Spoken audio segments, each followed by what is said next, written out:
शायर खुशगुलू जिनकी शमूलियत जलसे की कामयाबी की ज़मानत हुआ करती है। मैं हकीकत बताऊं, मसूद रज़ा उबैदी आज से तकरीबन 10 साल पहले आपके गमारगाछी में आए थे। मुझे मास्टर नदीम साहब ये वाक़या कल बताया जी, एक सच्ची वाक़या मुबालगा से हट के। मास्टर नदीम साहब बैठे हैं, कल मिलाद शरीफ में था, मैं मुझको बताए कि गमारगाछी में जलसा हो रहा था। उसी दौरान मसूद रज़ा उबैदी साहब का नाम नहीं था पोस्टर में, लेकिन दावत के तौर पे आए थे।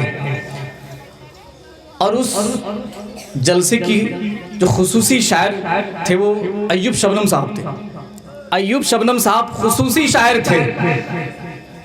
उनकी शायरी के बाद मसूद रज़ा उबैदी साहब की नातखानी हुई, और जो खुसूसी खतीब जो छत्तीसगढ़ से तशरीफ लाए हुए थे वो क़यामगाह में बैठकर सुन रहे थे और मास्टर नदीम साहब से पूछ रहे थे कि ये लड़का कौन है जो इतनी अच्छी नात पढ़ रहा है, ये लड़का कौन है। तो मास्टर नदीम साहब कहते हैं कि ये हमारे इलाके के हैं, कटिहार जिला के मसूद रज़ा उबैदी हैं। तो वो खतीब साहब का जुमला सुनिए, वो कहते हैं कि आपका खुसूसी शायर चाहे अय्यूब शबनम होगा, लेकिन हिंदुस्तान का मुस्तकबिल मसूद रज़ा उबैदी है। हिंदुस्तान का मुस्तकबिल मसूद रज़ा उबैदी है। वो मसूद रज़ा उबैदी आपके यहाँ, आपके इस महफिल में आ गए हैं, आपको खुश होना चाहिए, वरना इनकी तारीख बड़ी आसानी से नहीं मिलती है। मैं हकीकत बोल रहा हूँ, मजाक नहीं। अगर आपको मजाक लग रहा है तो कल सुबह फ़ोन करके देखिए, इन्हें पता चल जाएगा। हाँ, फ़ोन करके देखिए, पता चल जाएगा।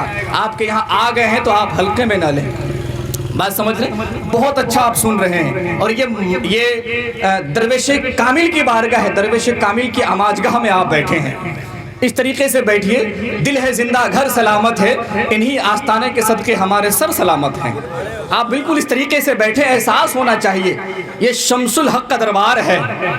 एक कहते मलिकुल उलमा अल्लामा ज़फ़रुद्दीन बिहारी, और हमारे एक शेखपुरा में है शम्सुल उलमा, जो यहाँ की जान और धड़कन बने हुए हैं। समझ रहे हैं आप, इन बुजुर्गों के साए में हम और आप रहते हैं, ये हम सब की बड़ी सआदतमंदी की बात है, बड़ी खुशनसीबी की बात है। आइए, वक्त ज़्यादा नहीं लूँगा मैं आपका, वरना आप और परेशान हो जाएंगे, है कि नहीं। वरना कुछ लोग घर से झगड़ा करके आते हैं और यहाँ आकर के अनाउंसर पर ज़्यादा झगड़ा अपना गुस्सा उतारते हैं। मसूद भाई ऐसे ही होता है, अक्सर उतारते हैं कि बहुत ज़्यादा टाइम ले रहे हैं। वरना मैं ऐसे लोगों के लिए कहता रहता हूँ कि मोहब्बत में तो हर बीवी गज़ल का शेर लगती है, ज़रा सी खफा हो जाए तो बारूद का ढेर लगती है। और शौहर को इसलिए जल्दी गुस्सा नहीं आता, बड़ा बर्तन गर्म होने में देर लगती है।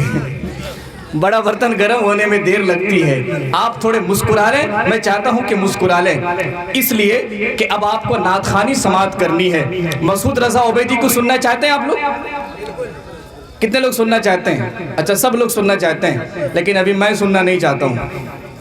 हाँ, उससे पहले मैं शाहजहां फारूकी को सुनना चाहता हूँ, लेकिन उससे भी पहले मैं आप ही के गांव में चहलकदमी करने वाला वो शख्स, आपकी हर ज़रूरत को समझने वाला वो शख्स, आपके हर वक्त आपके शाना व शाना खड़ा रहने वाला वो शख्स, हाफिज़ खादिम अली से चंद अशार सुनना चाहता हूँ। आप सुनना चाहते हैं जी? बस 2 से 3 अशार ही पढ़ेंगे वो, बस अपनी हाज़िरी और अपनी शमूलियत की एक दलील देना चाहते हैं बस। हाँ, वरना और ज़्यादा कुछ नहीं है। हाज़िरी का शरफ़ हासिल करना चाहते हैं, एक फैज़ान हासिल करना चाहते हैं हाफिज़ खादिम अली साहब। मैं उनको आपके हवाले कर रहा हूँ। आइए बहुत तेज़ी के साथ, कि किसी से राबते इतने शदीद हो गए हैं, हम लड़े भी नहीं और शहीद हो गए हैं। अच्छा, नहीं बोलेंगे आप लोग? कसम खा लिए हैं। सुभान अल्लाह बोलें। कुरान की एक आयत है, यौमा इज़िन तुहद्दिसु अख़बारहा, कि क़यामत के दिन ज़र्रा ज़र्रा हिसाब, ज़र्रा ज़र्रा गवाही देगा कि मौला इसने ये किया था, उसने वो किया था, यहाँ बैठकर वहाँ बैठकर। रूहुल बयान में अल्लामा हक़ी फरमाते हैं कि अगर कोई शख्स किसी पेड़ के किनारे से गुजरते हुए नबी का जिक्र करे तो क़यामत के दिन वो पेड़ भी गवाही देगा कि मौला इसने मेरे करीब में आकर के नबी का जिक्र किया था। आप यहाँ शेखपुरा की सरजमी पर बैठ करके और उसे शम्सुल हक में बैठ करके आप यहाँ अल्लाह व रसूल की गवाही बयान करें, अल्लाह व रसूल की पाकी बयान करें। इंशाअल्लाह ये जमीन गवाही देगी मैदान महशर में कि ऐ मौला, शेखपुरा में उर्से मुकद्दस के मौका पर ये तेरे गुनहगार बंदे यहाँ बैठ करके अल्लाह की तेरी पाकी बयान कर रहे थे। जरा इस अंदाज में बोले सुभान अल्लाह। किसी से राबते इतने शदीद हो गए हैं, हम लड़े भी नहीं और शहीद हो गए हैं। और कभी जो वक्त मिले तो उनके पास बैठा कर जो लोग इश्क में बाबा फरीद हो गए।